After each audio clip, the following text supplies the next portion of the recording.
Quando é bom colocar os 12 na prova, né? Rapidinho sai uma ministração. A palavra diz: estejais, pois, preparados para todo aquele que vos questionar acerca da vossa fé. 12 tem que estar pronto para chegar aqui ou falar: quem vai pregar é você. Olha, dá até um problema de distúrbio emocional. Mas diga a pessoa do seu lado: Deus é fiel. Mateus 16, verso 24.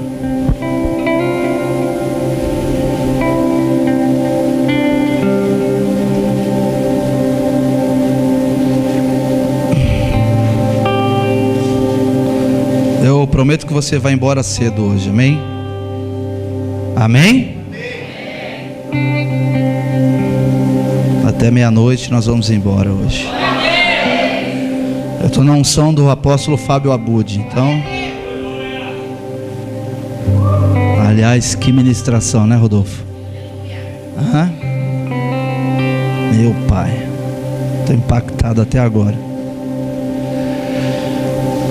Mateus 16, 24, a palavra do Senhor diz assim: se alguém quiser vir após mim, renuncie-se a si mesmo, tome sobre si a sua cruz porque aquele que quiser salvar a sua vida, perdê-la-á, e quem perder a sua vida por amor de mim, achá-la-á. Pois que aproveita o homem ganhar o mundo inteiro se perder a sua alma? Ou que dará o homem em recompensa da sua alma?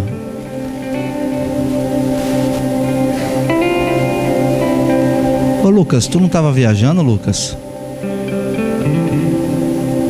Tá me enrolando, né, Lucas?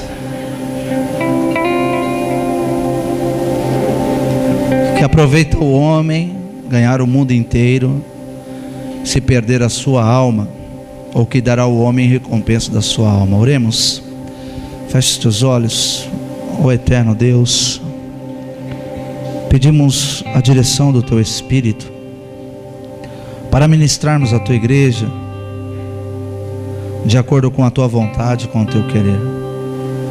Que não seja feita a nossa vontade, mas a tua vontade, porque ela é soberana, ela é grandiosa, ela é maravilhosa. Toda honra e toda glória seja dada a ti, Senhor. Eu já te agradeço pelos sinais, prodígios e maravilhas que o Senhor vai fazer neste lugar. Eu te agradeço por toda a tua bondade em cuidar das nossas vidas. Ser conosco. Eu tomo a autoridade do nome de Jesus agora, Pai, para repreender a ação de principados e potestades, demônios que queiram atuar no meio da tua igreja. Sejam amarrados agora pelo poder que há no nome de Jesus. Caia por terra agora todo principado e todo demônio de engano, de manipulação, e reine a tua glória, reine a tua glória, em nome de Jesus, amém. Eu quero voltar no texto que eu abri o culto hoje, Mateus 26, 40. Quero voltar com você nessa palavra, Mateus 26, 40.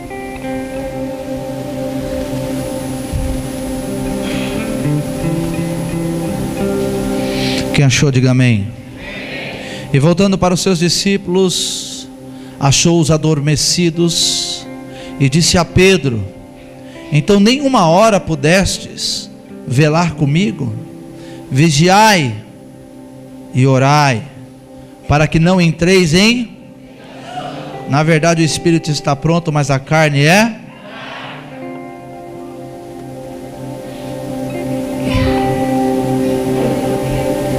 Pergunte à pessoa do seu lado: quanto vale a tua alma? Pense aí um pouquinho. Quanto vale a tua alma?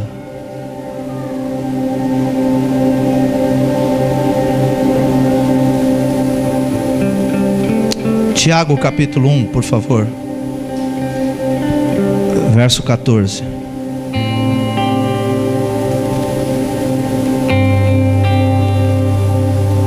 Tiago capítulo 1, verso 14. Mas cada um é tentado quando atraído e engodado pela sua própria concupiscência. Depois de havendo a concupiscência concebido, dá luz ao pecado, e o pecado sendo consumado gera a... Pergunta a pessoa do seu lado: quanto vale a sua alma?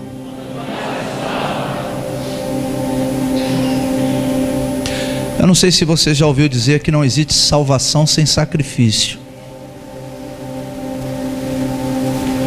Ser um seguidor de Cristo requer esforço.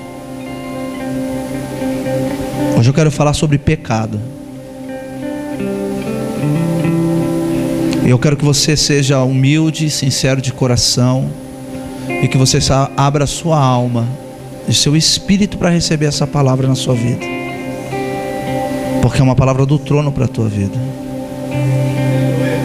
Nós lemos o texto em Mateus 16, 24, que diz que para ser discípulo de Jesus nós precisamos negar a si mesmo, renunciar, que nós precisamos tomar uma cruz e seguir ao Senhor.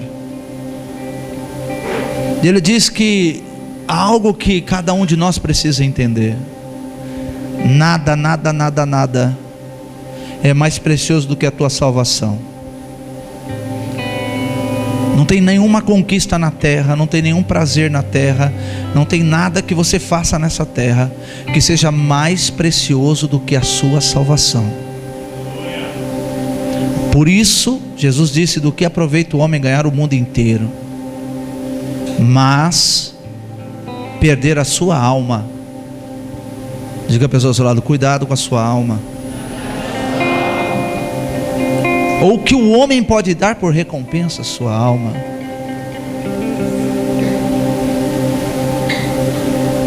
Nós somos conscientizados pelas Escrituras em todo o tempo. A Bíblia nos exorta e nos orienta como cristãos em todo o tempo: cuidado com o diabo. Em Efésios capítulo 4, verso 27, a Bíblia diz: não deis lugar ao diabo. Pode ser que alguém não creia na existência do diabo. Tem alguém talvez que acha que o diabo é uma criação da igreja. A igreja criou Deus e criou o diabo. Essa semana eu fui afrontado num momento de um jantar. Alguém sentou do meu lado e começou a dizer que Deus era uma porcaria. E falou tanto palavrão, gente, que eu, movido pelo Espírito Santo, segurei meu braço. Pela primeira vez eu tive vontade de matar alguém na pancada porque estava falando mal de Jesus. De verdade. Mas naquela hora eu comecei a confrontar ele, sabe com o quê? Com a palavra. Sabe o que ele falou para mim? Eu já li a Bíblia 4 vezes. Eu falei: não entendeu nada. E ele começou a criticar Deus por causa da crise, começou a criticar Deus por causa das pessoas que moram na rua, começou a criticar Deus por causa das pessoas que nascem defeituosas, começou a criticar Deus porque as pessoas morrem, começou a criticar Deus porque tem pobre e rico. Eu falei: critica a Deus porque Ele criou você, porque Ele formou você. O diabo se levantou e ele disse: Deus criou o diabo. Eu falei: agora eu te peguei. Me mostre na Bíblia onde Deus criou o diabo, e eu rasgo a Bíblia e deixo a minha fé. Eu quero que você me mostre. O diabo não foi uma criação de Deus. Deus não criou o diabo. O diabo nasceu no pecado, nasceu num anjo. Então o pecado é algo tão terrível que Ele não quer saber se você é apóstolo, bispo, pastor, líder de célula, se você ora, se você jejua. O pecado é algo terrível que pode atingir a vida de qualquer um que dê lugar para a ação do diabo. Como eu disse aqui na abertura do culto, meus irmãos, nós não estamos em guerra espiritual. Nós vivemos dioturnamente guerra espiritual. É a carne combatendo contra o espírito combatendo contra a carne. São lutas que você tem, que você não fala para ninguém, que você não compartilha com ninguém, mas que você vive todos os dias. São coisas que passam na tua mente, são sentimentos que se alojam no teu coração, e que você precisa vencê-los todos os dias, todos os dias. Então nós não estamos, nós vivemos em guerra. Milhares de homens de Deus, de mulheres de Deus, de pastores, de apóstolos, estão prisioneiros do pecado, sofrendo as consequências do seu pecado. Tem milhares de pregadores de multidão que a gente assiste na televisão vivendo no pecado, de pastores de pequenas e médias igrejas vivendo em pecado, de levitas vivendo em pecado.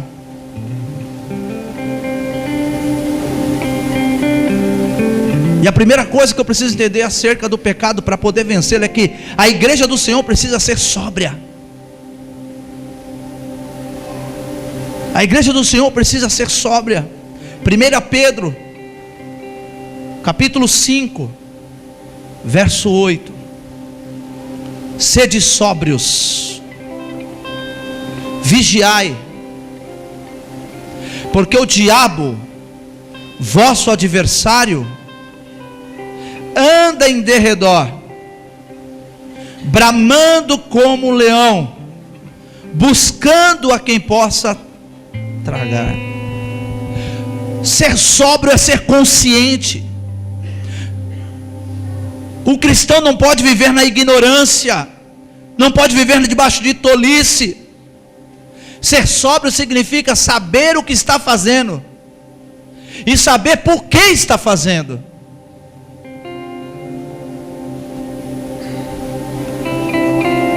O apóstolo diz: ser sóbrio. O sóbrio, ele não age por impulsos, ele não age por um momento de sentimento que repousa no seu coração, por uma tentação que aparece no seu caminho. O sóbrio não se deixa levar por conta de um elogio, por conta de uma cantada. O jovem não se deixa levar por conta de uma oportunidade, mesmo que seja ilícita, de conquistar algo. Não. O sóbrio, ele age na razão, ele age com entendimento. Muitas pessoas estão caindo porque lhe falta sobriedade, porque vivem pelas impulsivas das suas emoções, porque são movidas pelo seu coração. A Bíblia diz que se tem algo que nos engana, é o nosso coração. O coração, a Bíblia diz, é algo que pode nos levar a uma situação terrível. Em Provérbios 14, 12, a Bíblia diz: há caminhos que parecem bons ao homem. Numa outra tradução, há caminhos que parecem direitos, mas o fim deles são caminhos da morte. Em Provérbios 16, 25, a Bíblia diz a mesma coisa: há um caminho que parece direito ao homem, mas o seu fim são os caminhos da morte. O diabo nos engana pelos sentimentos, o diabo nos engana pelas nossas fantasias, o diabo nos engana pela ganância do nosso coração.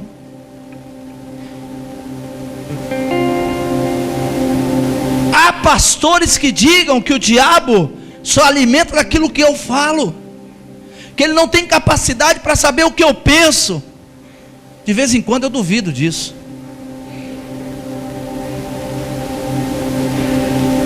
porque o diabo trabalha exatamente na área de fragilidade da tua alma. Ele anda ao derredor, ele anda nos acompanhando. O diabo existe. E a Bíblia diz que o diabo, ele vem senão para matar, para roubar e destruir.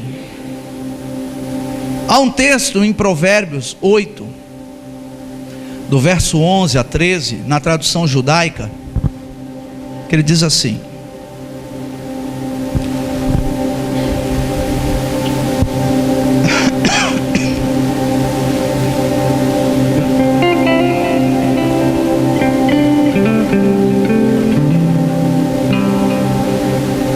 aleluia. A Bíblia judaica é diferente. Ele diz assim o texto: isto também, no verso 11, é uma coisa fútil, pois a punição decretada por causa do ato maligno não é executado de imediato. Por isso, quem planeja realizar o mal tem as suas intenções fortalecidas. O pecador pode realizar o mal uma centena de vezes e ainda assim viver uma vida longa. Contudo, eu sei que no fim as coisas irão bem para quem teme ao Senhor, porque eles o temem. E no entanto, as coisas não irão bem para os ímpios. Algo me chama a atenção nesse texto. Por que as pessoas demoram para sair do pecado? Porque não sofrem imediatamente as consequências do pecado.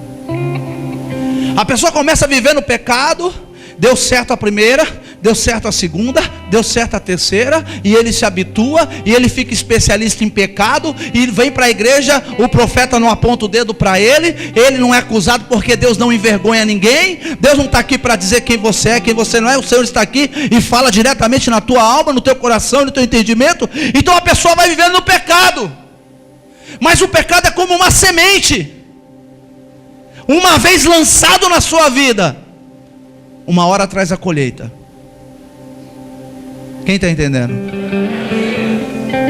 Então, porque a punição não é imediata, as pessoas brincam com o pecado, se alimentam do pecado, se deleitam no pecado. E é por isso que eu e você precisamos ser sóbrios. Deus nos deu uma coisa chamada discernimento, e você precisa usar isso na sua vida. Você precisa analisar se o que você está fazendo pode te causar dano amanhã. Um grande teólogo e evangelista do passado, que eu não me recordo agora o nome dele, ele diz: se você quer saber se os seus atos são corretos ou não, responda se o que você fez hoje pode sair no jornal amanhã. Se puder sair no jornal, são lícitos.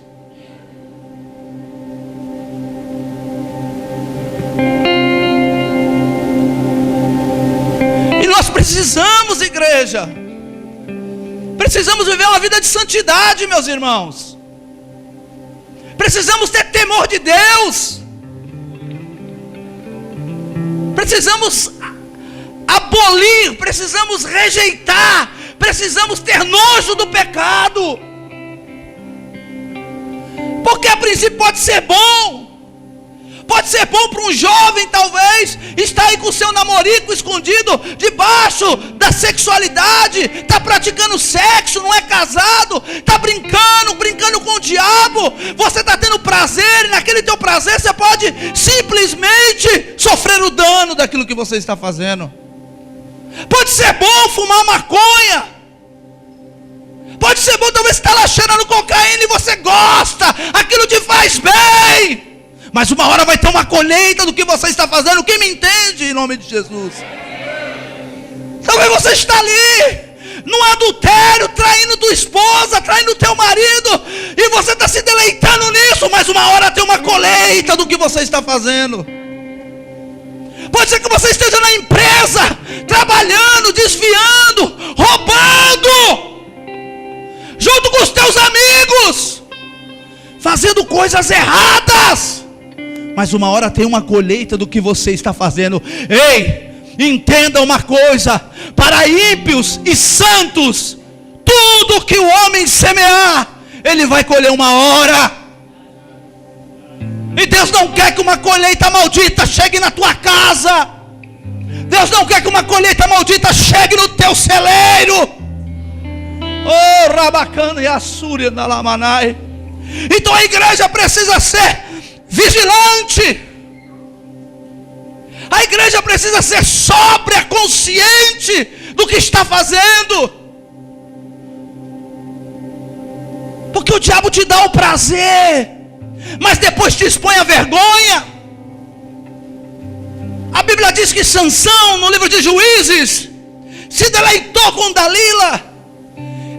Ele realizou as fantasias sexuais da sua alma, do seu espírito. E depois de ter feito tudo isso, o diabo criou a legalidade para expô-lo. E ele foi amarrado no templo, numa festa, para ser escárnio para todo mundo apontar. Lá está Sansão, aquele que era crente, olha agora onde ele está. Aquele que era crente está na cachaça. Aquele que era crente está cheirando cocaína. Aquele que era crente está separado da esposa. Aquele que era crente está preso, condenado 20 anos da sua vida. É assim que o diabo quer. Ele quer te expor e Deus quer te proteger. Ele quer te expor e Deus quer te guardar. Ele quer te destruir e Deus quer te dar vida eterna. Eu e você precisamos viver o que diz as Escrituras.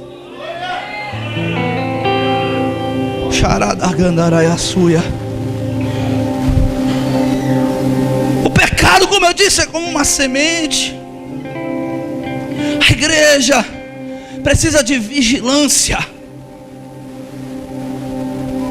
oração, jejum, leitura de palavras são coisas importantes para nos fortalecer. Porém a vigilância, ela é fundamental. Do que adianta um soldado treinado, preparado, capacitado para a guerra, preparado nos cursos de Israel, preparado nas forças especiais, preparado nos fuzileiros navais? Do que vale um homem totalmente preparado e pronto, se na hora que ele está de sentinela ele dorme? Meu Deus, do que adianta?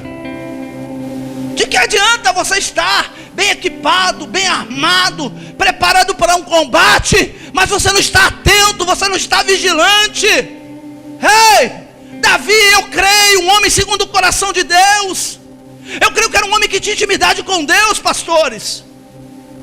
Eu creio, líderes, que ele tinha uma intimidade, que o prazer dele era fazer o melhor para Deus.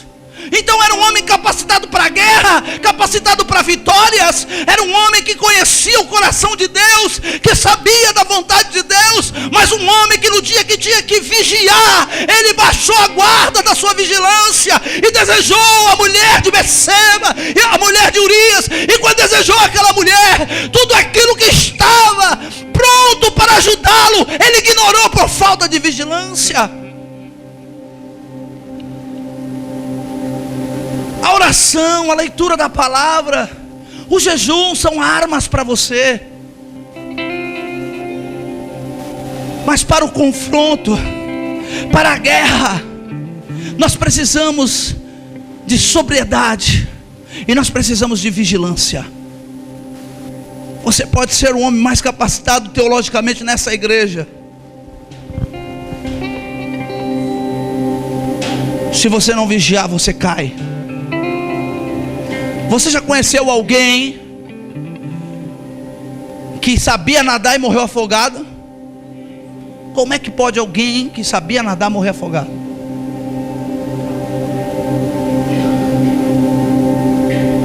Autossuficiência. Eu sei fazer.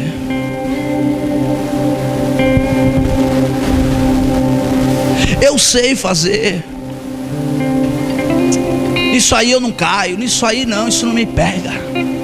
Aí brinca com o pecado. Aí fica trocando mensagenzinha lá no WhatsApp, fazendo gracinha, o diabo dando risada. Aí fica ligando. Aí fica lá se misturando no pecado. Ei, o diabo quer te matar. Ei, o diabo quer destruir os teus sonhos. Ei, o diabo quer acabar com a tua vida.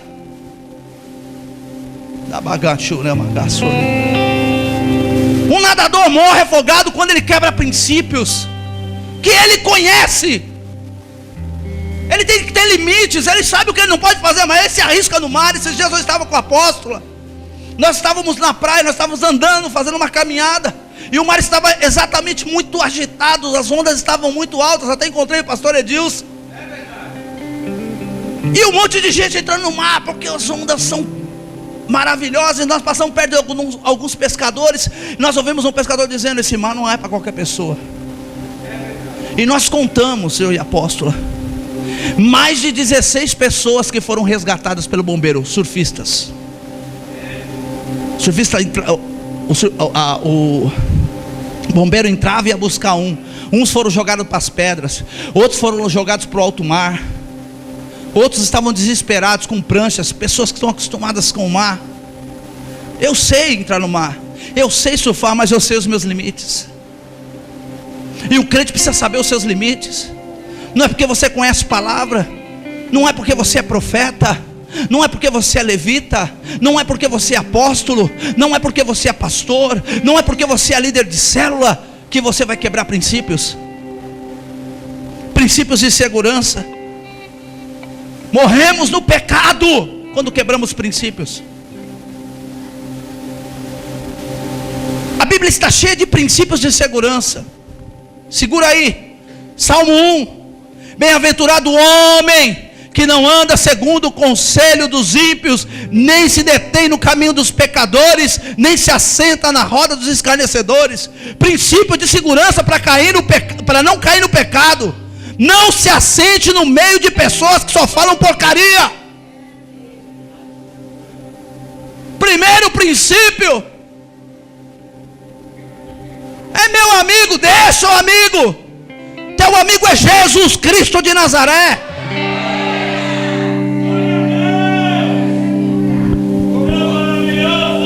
Não se assente à roda dos escarnecedores, porque aquela roda vai te contaminar. Segundo princípio: não tome conselhos com pessoas que não servem a mesma fé que você. Às vezes você está lá jovem, namorando, está que nem a caixa de fósforo e o palito, está se esfregando, está quase pegando fogo o negócio. Deus está alertando os jovens aqui que estão em pecado. Abra seu olho. Eu vou usar uma linguística bem entendível. Sua casa vai cair em breve. Se você não se consertar, sua casa vai cair. Aí tá lá, aí o namoradinho: e aí, tu não me ama? Aí tu não vem? Aí, se tu me ama, tu dá. Se tu não dá, tu não me ama. Aí ela sai de lá, vai pegar o conselho com quem? Eu estou falando alguma coisa que vocês não conhecem aqui? Eu estou falando para você a verdade, querido. A verdade do teu filho, da tua filha. E se tu não abrir o teu entendimento para isso, qualquer dia tu vai receber uma notícia. Então preste atenção no que eu estou lhe dizendo hoje. Eu estou falando de pecado. Aí ela vai ter conselho com quem? Com a amiguinha ímpia. Ah, ele falou que eu não amo. Ah, você não ama mesmo, porque se você ama já dá logo. Mas Deus depois perdoa. Pede perdão que Deus perdoa.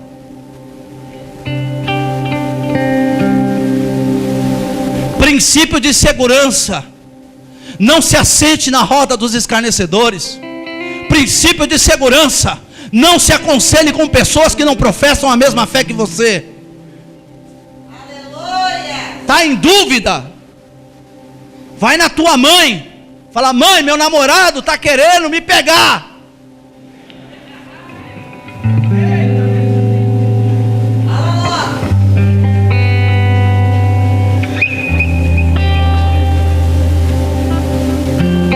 Vai. Ou vai e fala para o teu pai. Porque se é bênção, teu pai vai te abençoar. Dá, filha, pode dar.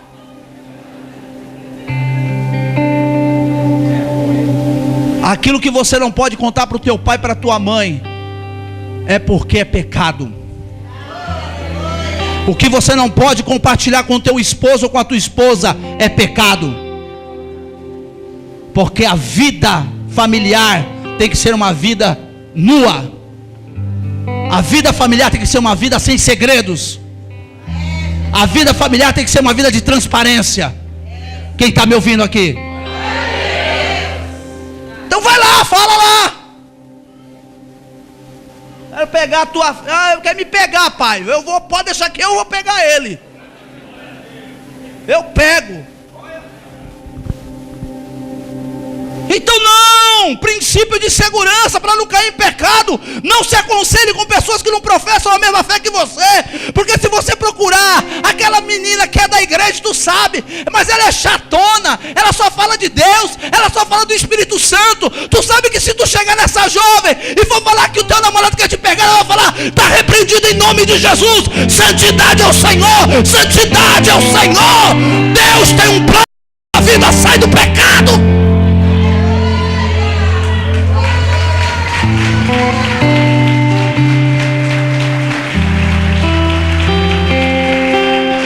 Aleluia. Princípio de segurança. 1 Tessalonicenses capítulo 5, verso 22. Apartai-vos de toda aparência do mal.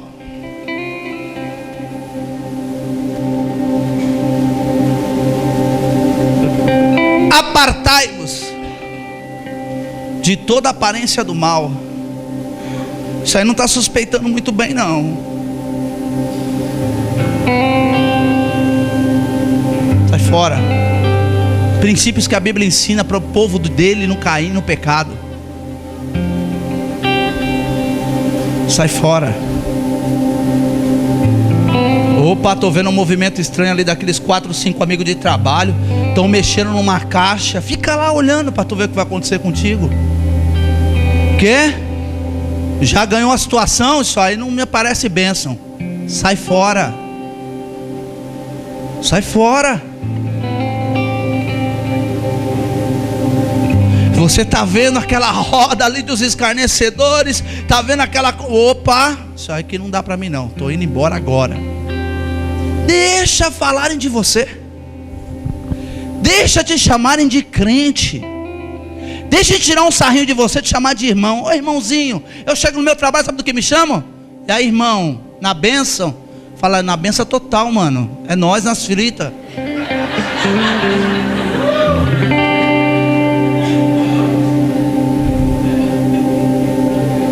É isso aí. Eu tenho uma coisa que eu amo na minha profissão. Quem já foi militar sabe, antiguidade é posto. Eu sou um destruidor de prazeres. Porque eles gostam depois do almoço de assistir aquele filme pornográfico na tela de 50 polegadas. É um cinema o negócio. Aí o crente põe o pé lá. Oh, o irmão chegou. E eu sento lá e abro a Bíblia no sofá. Eu posso ler a Bíblia lá no alojamento. Não, mas eu vou ler aqui no sofá porque eu sou antigo. Pode desligar toda a televisão que eu quero ler a palavra e acabou. Mas se você não tem condições, não faça. Sai desse negócio. Sai dessa conversinha, sai dessa fofoca. Porque a gente pensa em pecado, só pensa em sexo. Não, meu irmão. Mentir é pecado. Falar mal dos outros é pecado. Apontar os outros é pecado. Julgar os outros é pecado. Porque pecado é quebra de princípio. Deus está dizendo à igreja: foge do pecado. Então sai tudo aquilo que suspeita mal. Eu me recordo com eu e aquele abençoado ali que me ganhou para Jesus, presbítero Freitas, futuro apóstolo do avivamento. Eu só vou te consagrar o pastorado quando tu deixar o bigode crescer agora. Vai ficar igual o teu pai. Um dia ele mora ali na Guarujá, nós estamos no bar, lembra? muitos anos atrás, eu novo convertido, vamos tomar o quê? Tubaína. Tubaína vem na garrafa de... E quer ver tu fazer algo errado, meu irmão. Sempre alguém vê. Nós não estava errado aí ele. Mas nós estamos tomando uma tubaína. Nós éramos da Benézia. E nós estamos tomando aquela tubaína. E eu estou vendo os irmãos passando lá do outro lado. Eu falei, eita Freitas, irmão, quer tomar uma tubaína? É tubaína. Uma coisa boba, mas causa escândalo ao meu irmão, sai fora. Porque se você faz algo que não te condena, mas escandaliza o teu irmão, respeita teu irmão. Então foge de coisas que podem. A Bíblia está ensinando. Quem está entendendo? Não vai dar tempo de eu falar tudo.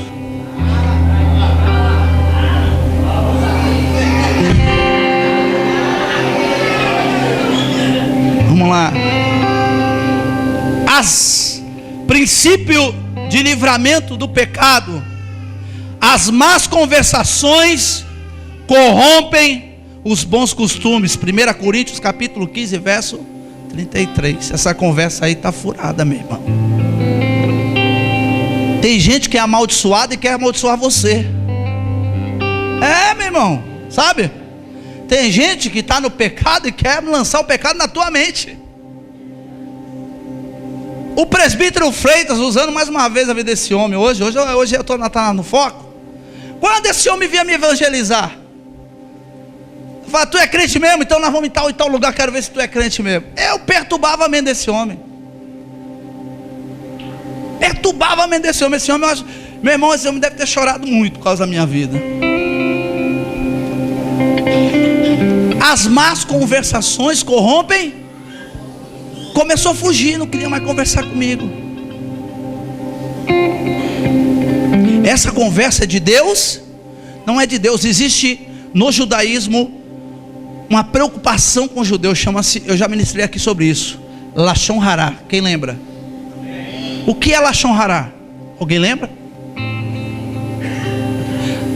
É toda palavra que eu digo negativa acerca de qualquer pessoa. O judeu não aceita que fale mal de ninguém, e que ele não aceita falar mal de ninguém, que você venha falar mal de alguém para ele. Por quê? Porque quando eu falo pro Edgar, tá vendo, Edgar? Tá falhando. Eu falo para Edgar mal da Tatiana. Já falei algumas vezes. Olhe para mim.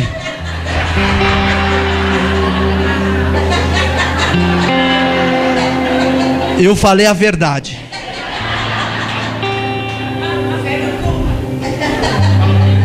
Mas quando eu falo mal da Tatiana pro Edgar, eu estou contaminado. Eu contamino o Edgar e crio uma crise no relacionamento dele. Então, olha, já deve ter acontecido isso com você. Um amigo teu falou mal de um amigo de trabalho, falou que o cara não presta, o cara é isso, aquilo. Tu já começou a olhar o cara com outros olhos. Já te contaminou. É ou não é verdade? Não, sai para lá, meu irmão. Está amarrado, está repreendido. Princípio de segurança para não pecar. Sai das conversações que são pecaminosas. Porque as más conversações corrompem. A Bíblia está dizendo corrompe. Alguém começa a falar mal da tua igreja. Aí você começa, é mesmo. Aí você começa a olhar os defeitos da tua igreja. Aí você já junta algumas coisas que você acha. E aí pronto. Aí começa a falar mal do apóstolo. Ninguém faz isso aqui. Vai falar mal de mim lá pro Felipe Gotinha. Não, mas tudo bem, vai. Começa a corromper, querido. Lembra o que eu falei no último culto? As tuas palavras devem ser palavras do trono de Deus. Mesmo que alguém não seja, você profetiza que ela é. Porque senão nós começamos a corromper. Não sei se você já conheceu, mas já aconteceu comigo. Eu conheci amigos meus que falavam mal das meninas, falava mal de uma menina, falava, casou com ela.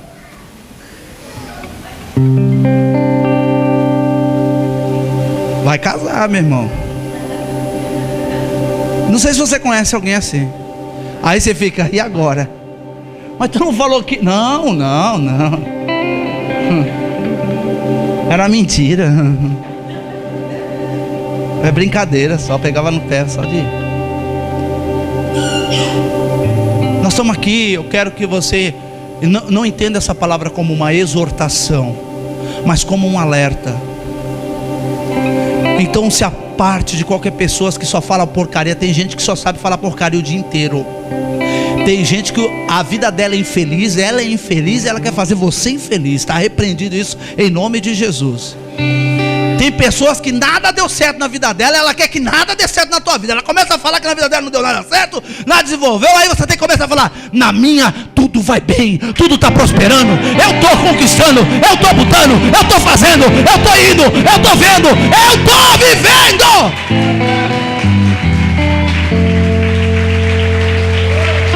Aleluia.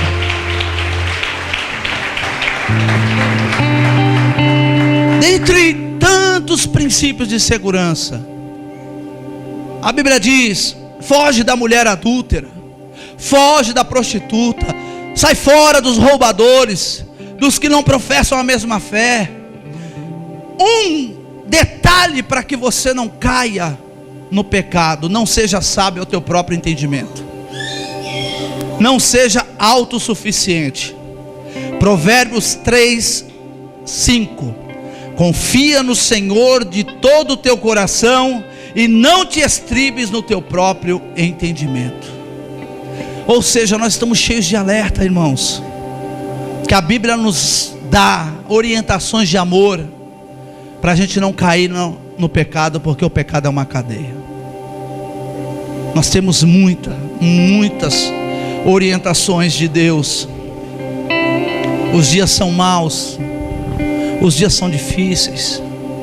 É mais fácil viver no pecado do que viver na santidade, porque você convive com o ataque das trevas todos os dias, de segunda a segunda, e você às vezes só vê Deus na terça, na quinta e no domingo, porque tem gente que não ora. Essa é uma verdade da igreja. Tem gente que não faz propósito com Deus. Tem gente que não tem uma ligação contínua com Deus dentro da igreja. Então o encontro da pessoa com Deus é só nos cultos. Mas segunda-feira de manhã a tentação bate a porta, terça-feira, quarta-feira, quer te tirar da tua... Sabe? Quando eu ouvi... Gente, eu nunca ouvi alguém... Eu quase falei, em 7 dias quase, eu nunca ouvi alguém falar tão mal de Deus e de Jesus. De verdade. Ele chamou Jesus dos mais arbitrários nomes que você pode imaginar, e aquilo foi me queimando por dentro. Queimando. Como é que alguém pode falar isso do Senhor? Eu tive vontade de verdade de espancar ele. Como é que alguém pode falar isso do Senhor? E eu comecei: Jesus, Jesus, Jesus, Jesus, e fui falando, fui confrontando. E ele falava de Jonas, e eu: tome palavra, vai engolir palavra até o tutano. E o pessoal do restaurante já começou a me apoiar. O negócio foi ficando, estou falando, virou uma discussão, irmãos. Aí já comecei, falei: Deus, me mostra a vida desse cara, que eu quero falar agora, que ele que é baitolo, que ele é não sei o quê. Teu problema com Deus é porque tu é baitolo, rapaz.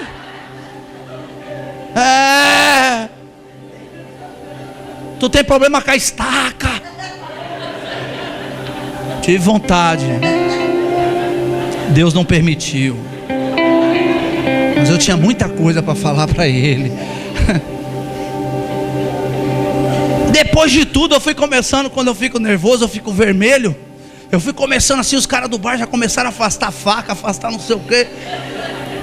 E eu falo: não fale mais do meu Deus, não fale mais do meu Deus. Eu falei: agora eu vou lançar uma profecia, Senhor.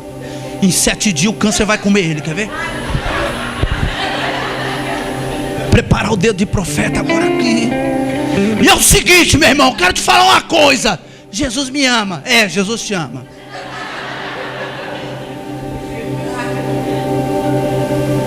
Eu falei, a hora que você quiser debater Bíblia comigo, pode vir debater. Aí todo mundo lá, Ele não sabe que eu sou pastor. Ele sabe que eu sou crente, mas não sabe que eu sou pastor. E aí ficou aquele clima. No outro dia eu vou jantar com quem? Com ele. Eu falei, Senhor, hoje não. Eu já estou aqui todo agitado por causa dessa semana. Hoje não. Ele olhou para mim e falou assim, eu quero te pedir perdão. Não queria te ofender. Eu falei, não, você não me ofendeu em nada, irmão. Mas eu quero te falar uma coisinha. Tu leu a Bíblia, não foi?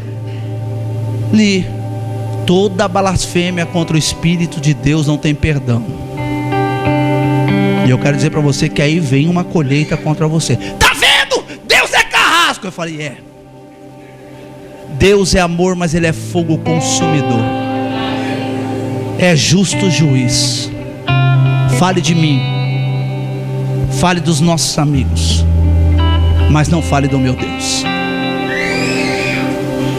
Quer que eu te fale mais? Ficou com medinho. Então tá cheio de gente no mundo para te contaminar, te afastar de Deus, para te dizer que a igreja não vale a pena. Tá fazendo o que na igreja? Tá dando dinheiro pro pastor. Tem um monte de gente, vai para o ciclo de oração, vai limpar a igreja, vai participar desse, vai gastar. Tá cheio de gente falando isso. Estou na igreja, minha vida não se resolveu. Olha, meu irmão, se não tiver pecado na sua vida, pelo menos você vai para o céu, que é o que todo mundo precisa. Por que tantos alertas? Eita, tem que ser que nem o apóstolo, né, meu amor? Deu o meu horário. Vou tentar, vai. Por que tantos alertas para a igreja acerca do pecado? Primeiro, porque o pecado mata.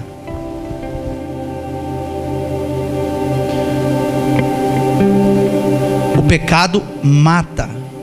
A Bíblia diz em Provérbios 21:16: o homem que anda desviado do caminho do entendimento, na congregação dos mortos repousará. A Bíblia diz em Romanos 6:23: porque o salário do pecado, muitos olham para Adão pecou e não morreu. O problema com essa morte é que ela pode ser espiritual e pode ser física. Quando a morte é física, não tem mais solução. O cara se arrisca num assalto, vai lá e morre num assalto. Aí a mãe chorosa vai para o pastor e fala assim: dá para o senhor fazer o fúnebre? Só se for para falar que ele foi para o inferno. Morreu no pecado é inferno. Morreu no pecado é inferno. Não me chame para fazer velório, porque se eu faço, eu falo. Tá vendo esse aqui?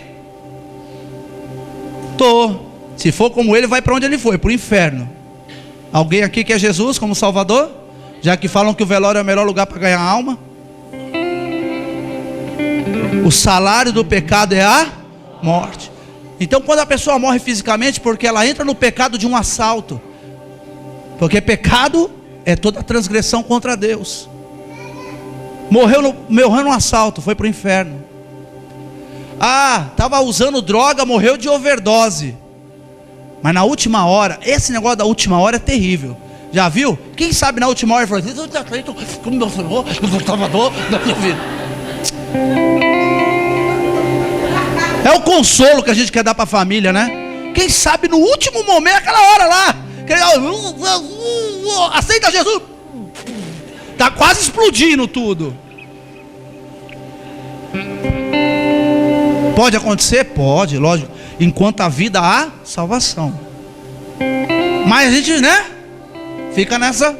Mas o cara vai nas drogas, pecado, pode morrer de overdose e vai para o inferno. Quando a morte é como Adão, espiritual, tem jeito. quebrou a aliança com Deus, está no pecado, mas está vivo. Tem algum pecador aqui na igreja? Tem. Nós somos pecadores. Aquele que diz que não tem pecado é mentiroso. Nós pecamos, mas estamos vivos, com a oportunidade de nos consertarmos diante do Senhor. Enquanto a vida física, há solução para a nossa vida. Então eu preciso entender que muitas vezes, quando o pecado, a alerta da Bíblia acerca do pecado é cuidado que você pode morrer no pecado. Atos capítulo 5 fala de Ananias. Mentiu, pecado, morreu. Já pensou usar esse texto? Quem não dizima vai morrer. Não é, meu amor? Quem não dizima também. Não, quem dizima também. Todo mundo vai morrer, só que um vai para o céu, outro vai para o inferno. Mas olha, pecou, morreu na hora. Não mentistes a homem, mas mentiste ao Espírito Santo de Deus. Morreu. E quem compactua com o pecado? Morre junto. Porque a mulher dele veio, não foi ela que pecou, não foi ela que mentiu, mas ela chegou lá e concordou com o erro do marido. É portanto que teu marido fez. Cuidado, não encubra os erros de ninguém. Ame o pecador, mas abomine. Pecou, vem cá, meu querido, nós te amamos, estamos junto com você. Confessa o teu pecado, se arrepende dele. Vamos lá, vamos de novo. Sempre é uma segunda chance. Glória a Deus. Tem gente que já dá na milésima, mas está na chance ainda, que Jesus não voltou. Quantas vezes eu posso pecar, Senhor? 7, 70 vezes 1007. Porque é pecado, pecado, pecado, pecado. A prática do pecado é perigosa. Então não compactue, porque o pecado contamina. A esposa de Ananias foi contaminada e morreu junto. Então Deus está dizendo, cuidado com o pecado, porque o pecado mata. O pecado matou Datã, Coré e Abirão, quando se levantaram contra Moisés. A terra abriu, meu irmão. E Moisés não era nada. Vocês acham que o apóstolo é bravo de vez em quando? E Moisés, Senhor, é o seguinte, falaram de mim. Se esses camaradas morrer como todo mundo morre, então o Senhor não é comigo. A terra fez assim, todo mundo ficou, oh! Alguém tem dúvida de que Deus é comigo? Mais alguém aqui contra eu?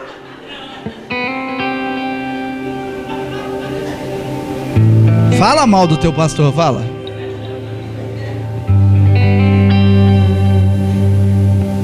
O pecado matou Ofni e Finéias, filhos de sacerdote. Jovens, cuidado. Filhos de pastores, cuidado. Filhos de bispo, cuidado. Filhos de apóstolo, cuidado. O que te assegura não é a unção que está sobre o teu pai e tua mãe.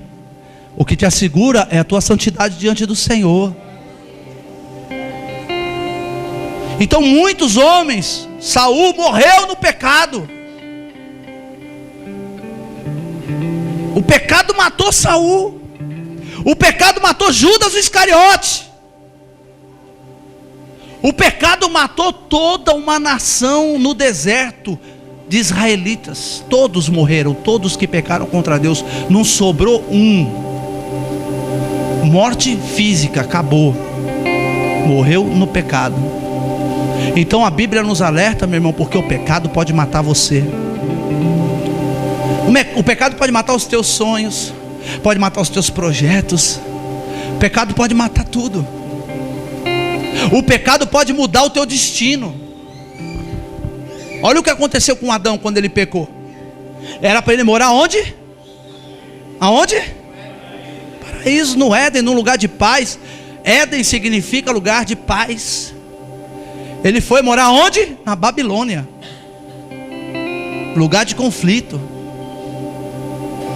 Então pode mudar quando você se arrisca no pecado. O teu destino pode ser alterado, jovem. Tem jovem nessa igreja? pode ser alterado. Todos os projetos que Deus tem para a sua vida podem ser mudados, jovem. Cuidado. Maridos, cuidado, maridos. Cuidado, esposas, porque o pecado pode mudar o teu destino, pode alterar a tua história. Lembremos de Lucas capítulo 15, verso 11, onde temos o relato do filho pródigo. Estou falando muita palavra hoje, né? Estou chato, né? O pastor fica só me olhando. Lucas 15, 11. Eu quero a unção do apóstolo lá, por isso que eu estou, né, meu amor? Lucas 15, 11. Lembra do filho pródigo, morando num lugar de bênção, morando num lugar de paz, morando num lugar de provisão, de proteção. Ele tinha tudo na casa do pai, até ele decidir pecar, até ele decidir ser dono de si mesmo, até ele decidir se lançar no mundão, como muitos jovens faz.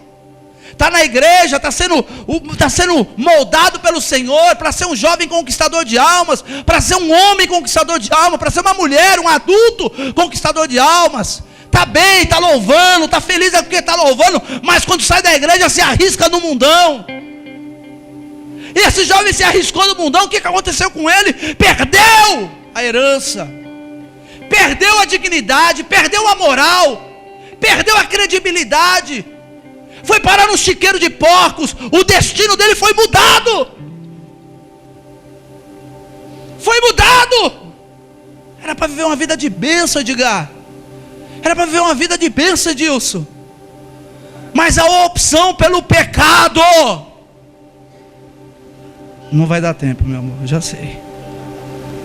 A opção pelo pecado.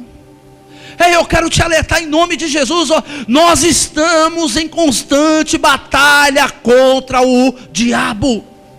E nós estamos aqui e entendemos que nós temos um Deus todo-poderoso, onipotente, onisciente, onipresente, um Deus que quer te prosperar, um Deus que quer te fazer cabeça e não cauda, um Deus que quer transformar a glória da segunda casa maior do que a primeira, o Deus que para cada dia de vergonha tem dupla honra para você, o Deus que quer te levar aos lugares altos, o Deus que quer fazer obras que ainda nem nasceram no teu coração, nem vieram no teu pensamento, o Deus que quer mudar toda a tua família, mas um Deus que está dizendo hoje, meus filhos, cuidado com o pecado, porque o pecado pode frustrar todos estes planos. Você é crente? Você é crente? Você é crente? Meu Deus, fiquei assustado agora. Não obtive respostas. Não grave isso. Você é crente?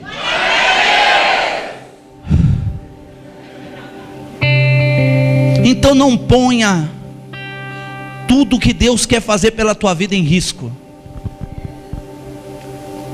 Ser crente é como nós lemos lá em cima no texto de Lucas. Ser crente é negar-se a si mesmo. Ser crente é tomar uma cruz. Ser crente é dizer não para o pecado. Ser crente é obedecer a palavra de Deus. Ser crente não é frequentar uma igreja e ter uma Bíblia na tua casa aberta que você não lê. Ser crente não é fazer oração só quando você tem necessidade. Ser crente é ser diferente mesmo. As jovens crentes precisam ser diferentes. Os jovens crentes precisam ser diferentes. Os homens e mulheres crentes precisam ser diferentes e fazer a diferença. Nós não precisamos nos parecer com as pessoas do mundo, não. Nós não precisamos fazer o que eles fazem, seguir as modas que eles seguem, os costumes que eles seguem. Nós não precisamos, não. Nesses dias eu pensava acerca do Natal. E comecei a processar dentro de mim. Mas então o Natal e o Espírito Santo na hora me repreendeu e falou que assim, você aprendeu e vai desaprender agora. O Natal é uma festa pagã. Eu não estou nesse negócio. Você não é crente, seja diferente. Você não precisa alegrar a tua família. Você não precisa fazer as coisas que a tua família quer. Porque aquele que não deixar pai, mãe, irmão, irmã, esposa, esposa, por amor do meu nome, não é digno do meu reino. Se eu aceito as pessoas têm que me aceitar do jeito que eu sou. Sou crente, sirvo a Cristo. Então ser crente é diferente. Porque o pecado pode mudar o teu destino. E não adianta depois você ficar culpando a Deus. Não adianta depois você ficar falando: ai meu Deus, até quando não ouvirás?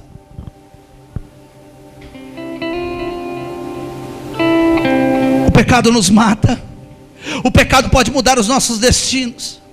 O pecado pode nos paralisar. Você pode ficar dando volta há 40 anos no deserto. A minha vida não sai da mesmice, apóstolo. Não sai. Você saiu da onde você era? Você realmente se converteu? Seu coração é convertido? Você é crente de verdade? Você ama o teu irmão como a ti mesmo? Ou você vive pecando e acha que Deus tem que cumprir a parte dele? A Bíblia diz sim, que mesmo na nossa infidelidade, Deus permanece fiel. Mas não confunda isso, que mesmo você vivendo no pecado, Deus vai projetar você, porque Ele não vai. Deus tem compromisso com quem tem compromisso com Ele, queira você ou não. Diga você que Deus é carrasco ou não. Deus é justo juiz. Eu preciso entender isso. A igreja precisa entender isso. Quantas pessoas estão paralisadas, quantos casamentos estão paralisados por causa do pecado, quantas células não desenvolvem porque o líder está em pecado, quantos sonhos estão guardados porque eles não se projetam porque há pecado, quantos ministérios estão estagnados por conta de pecado, quantas pessoas estão doentes por causa do pecado,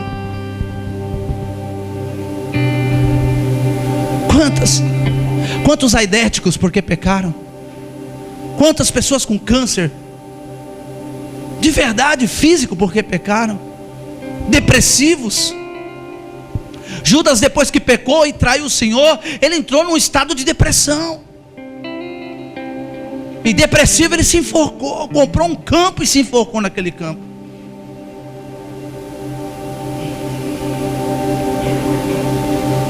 Nós não podemos brincar com o pecado, meus irmãos.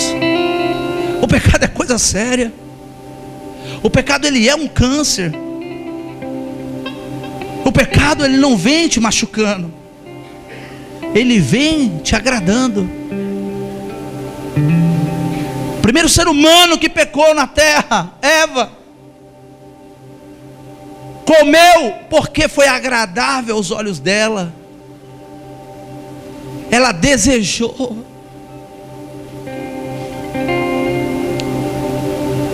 Então o pecado, ele vem, como diz lá em Provérbios, vem doce como mel na tua boca, mas quando entra, amargo como fel. Na hora que ele é revelado, ele é amargo, ele traz dor, ele traz sofrimento, ele traz angústia, ele traz destruição. E a igreja precisa estar atenta ao pecado. É por isso que o nosso ano é um ano de santidade. Famílias no modelo bíblico, santidade, o princípio que nos põe face a face com Deus, porque a Bíblia diz: sem santidade ninguém verá a Deus.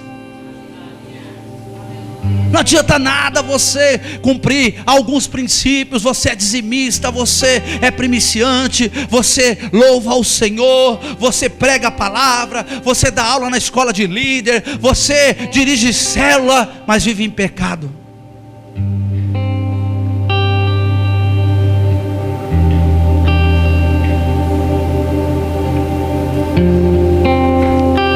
Escândalos são lícitos. É lícito que aconteça muitas coisas.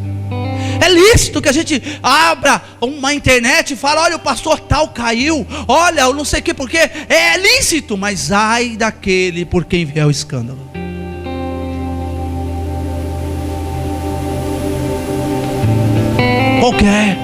a solução do pecado? Qual é a solução para quem está em pecado, meu irmão? Talvez você está aqui e está vivendo uma vida de pecado. Talvez você está aqui, está prisioneiro das drogas, pecando contra o Senhor. Talvez você está aqui, tem a sua namoradinha e você mantém um relacionamento sexual com ela sem ser casado. Talvez você está aqui, está num adultério. Talvez você está aqui, você está bebendo, aí fumando, está fazendo todo tipo de atrocidade. Talvez você está aqui, está roubando na tua empresa, no teu trabalho, está enganando, está manipulando. Qual que é a solução? É aquela que disse João Batista lá no deserto: arrependei-vos. Arrependimento é algo que vem da alma, é algo que a gente vai no nosso próprio eu e diz: Senhor, me perdoa. É se arrepender, é se arrepender. Como aquele filho pródigo que nós citamos lá, que estava naquele chiqueiro e falou: meu Deus, o que está acontecendo comigo? O que eu estou fazendo nesse lugar? Eu vou me levantar, eu vou buscar o meu pai, eu vou dizer que eu estou arrependido. Se arrepender é como Davi no Salmo 51 dizendo: tem misericórdia de mim, ó Deus, segundo a tua benignidade, apaga as minhas transgressões segundo a multidão das tuas misericórdias, lava-me completamente da minha iniquidade e purifica-me do meu pecado, porque eu conheço as minhas transgressões e o meu pecado está sempre diante de mim. Contra ti somente pequei e fiz o que era mal à tua vista, para que sejas justificado quando falares e puro quando julgares.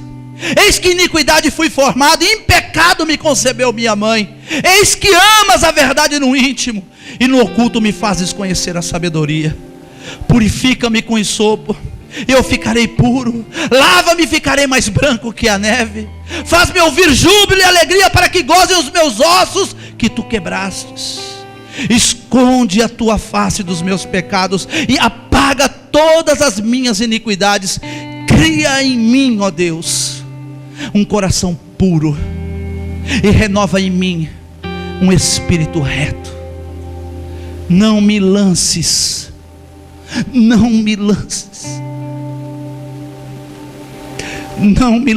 fora da tua presença. E não retires de mim o teu Espírito Santo.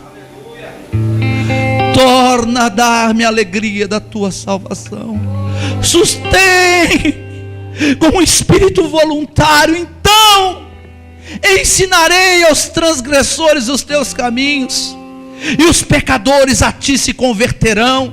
Livra-me dos crimes de sangue, ó Deus da minha salvação, e a minha língua louvará altamente a tua justiça. Abre, Senhor, meus lábios, e a minha boca entoará o teu louvor. Pois não desejas sacrifício, senão eu te daria. Tu não te deleitas em holocaustos. Os sacrifícios para Deus são um espírito quebrantado. A um coração quebrantado e contrito não desprezarás, ó Deus. Faz bem a Sião segundo tua vontade, edifica os muros de Jerusalém. Então te agradarás dos sacrifícios de justiça, dos holocaustos, das ofertas queimadas. Então se oferecerão novilhos sobre o teu altar. Salmo 51. Salmo 51. Eu não posso te dar sacrifícios se eu não alcançar o teu perdão, não me arrepender dos meus pecados. Não adianta fazer nada se eu não me arrependo do que eu faço de errado. Ele diz: depois que o Senhor me perdoar, minha boca entoará o teu louvor, e eu pregarei às nações, elas se converterão a ti, Senhor. E aí sim eu posso oferecer o meu sacrifício, e assim eu posso entregar o meu dízimo com alegria, e assim eu posso te louvar livremente, eu posso cultuar-te livremente, porque já não há mais o peso do pecado sobre mim. E no Salmo de número 32, no verso de número 5, ele diz: enquanto eu encobri os meus pecados, Senhor, enquanto eu não confessei, os meus ossos doíram. Eu não encobri de ti, Senhor, os meus pecados, confessei as minhas transgressões, e tu me perdoastes. pecado só é vencido, meu irmão, com arrependimento. O pecado ele é vencido, como no Salmo 32, quando eu confesso ao Senhor. E o pecado ele é vencido. Eu não tenho mais tempo, já passei demais. Se Deus preparar, eu continuo. Quando eu abandono completamente o pecado. Não é guardar o pecado num cantinho, não é deixar o pecado escondidinho, é matar o pecado, é abolir completamente o pecado da nossa vida, é destruir toda a ferramenta das trevas que se levanta contra a igreja. Coloque-se de pé.